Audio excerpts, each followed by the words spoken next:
Here's a quick and dirty version for those of you who are not subscribers and just stumbled onto this video by googling DIY teleprompter.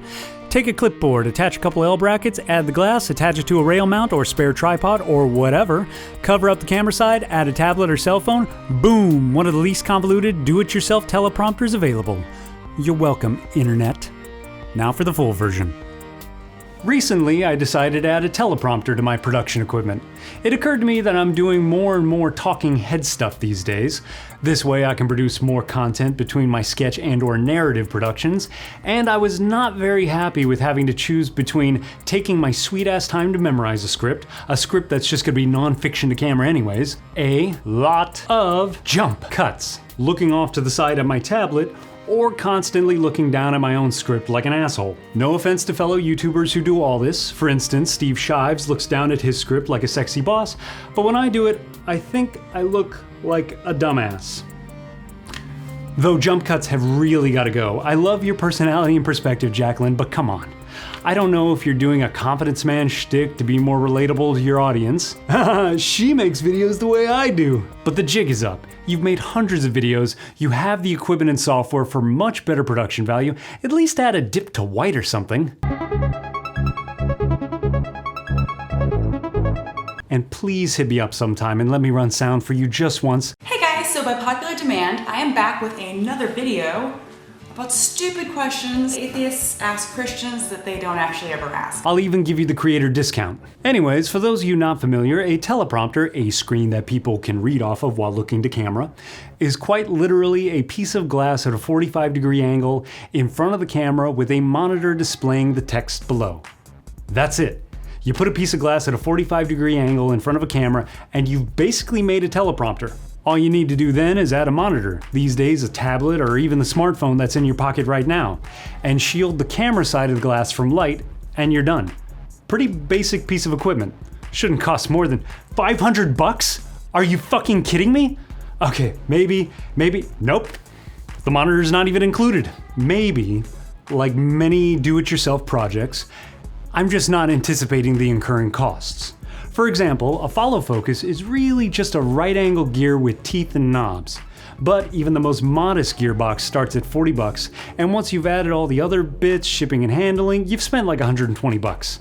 You might as well save your time, effort, and potentially wasted money on false starts and just throw down the extra 30 bucks for a modest but solid piece of equipment. Because in many cases, like my own DIY focus pull, you get what you pay for. In fact, the only thing that separates the DIY teleprompters in the world from the retail ones is the type of glass that is used.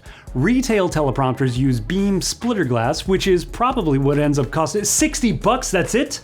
Are you telling me that the other $400 goes into a few metal plates? Anyways, if you're on a budget like mine and don't even feel like dropping 60 bucks for marginally better results because you have 20/20 vision, regular glass will do just fine. When thinking about putting together my own teleprompter, I took a look at some other home teleprompter builds, and I must say they were a bit more involved than I was anticipating.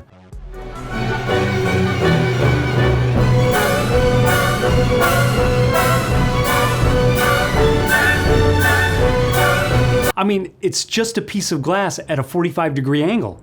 All you need to do is cut a square in half, or prop up an isosceles right triangle. So I went to the hardware store down the street and bought some isosceles right triangles. I grabbed an old spare clipboard, apartment managers never seem to collect these after having me do a walkthrough, a spare rail mount that I got off a broken follow focus Mr. Deity gave me. In fairness, he warned me it might not work. Plus, a week later, he gave me one that does work for free. What a pal. I know that actually sounds sarcastic, but seriously, Brian Dalton is one of the coolest motherfuckers alive. I mean, I would tell you to go subscribe to Mr. Deity, but that would be a waste of breath since obviously you already are. Back to the project. I drilled a hole in the clipboard, attached the rail mount, and temporarily attached the L bracket since I wanted to test this guy out before making anything permanent, and I'd like to consult my badass co-producer on the best way to achieve such permanence. As it turns out, it works. Quite successfully, I might add. To block out the light, I picked up a $7 towel from Target and threw another clipboard on top of my gearbox rig. Anna Maltese decided, due to the nature of the material I was using, we should use epoxy. Plus, I think she just loves epoxy. In hindsight, I can see why. I wanted this guy in permanent place, and it is fucking permanent. I did leave the frame free for storage and potential replacement purposes. After all, I might get to the point in my career where I decide I can afford some highfalutin beam splitter glass, or maybe I just decide I'm worth it. And I'm too fucking good to be associating with slightly blurry letters and their urban references and their slightly blurry letter smelly food. No offense, some of my best friends are slightly blurry letters. I just don't want to have to work with them for the rest of my life. Because that's not why I got 2 bachelor degrees, lowercase n. Or are you lowercase r? You guys all look alike. So it works very well. I'm currently using my Nexus 7 in conjunction with a prompter for Android by Monaco DevDroid, which is fine at the moment, but a very weak app, and I wouldn't really recommend for the reasons I specify in my Play Store review. So there you have it, my DIY teleprompter that successfully achieved maximum function over price. Well, I hope you enjoyed.